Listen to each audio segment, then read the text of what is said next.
Traditionally, Russian bells are not tuned to any sort of scale. They're rhythmic in nature because they're often made at different points in history.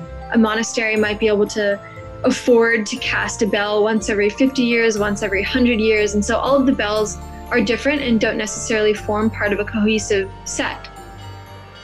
As someone who studies history of art and architecture, and one of the topics that comes up so much is cultural repatriation of artifacts. And so that Harvard returned the original set of bells through the cultural exchange, I think is one of the greatest examples of cultural heritage, cultural repatriation. As they were driven from St. Petersburg to Moscow, stopping in various towns, there are women, there are children hugging the bells, kissing the bells. For people, this was such a meaningful homecoming experience of these icons, which means so much.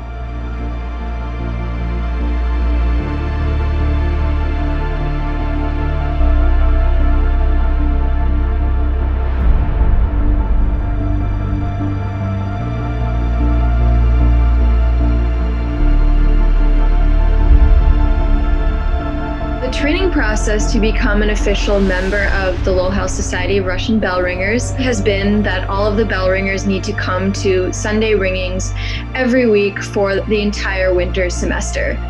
Wind, rain, shine, blizzard, we're up there in the tower.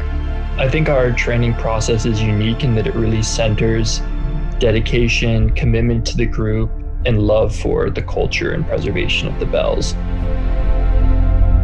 One requirement for our trainees is that they learn and memorize the history of the bells. It's really neat to see how each member will sort of tell a completely different side of the same story, and it helps the story to be really rich. When you actually look at the history itself, we're not 100% accurate, but that's part of our group, is that everyone has their own version of the history.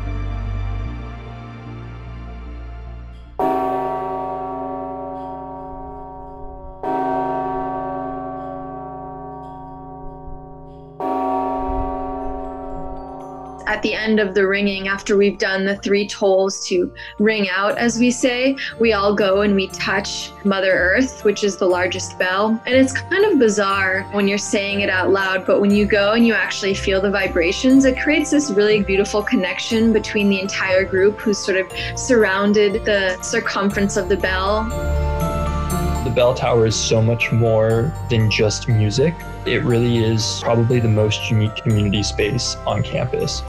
The traditions are not only for the society, but for all of Harvard.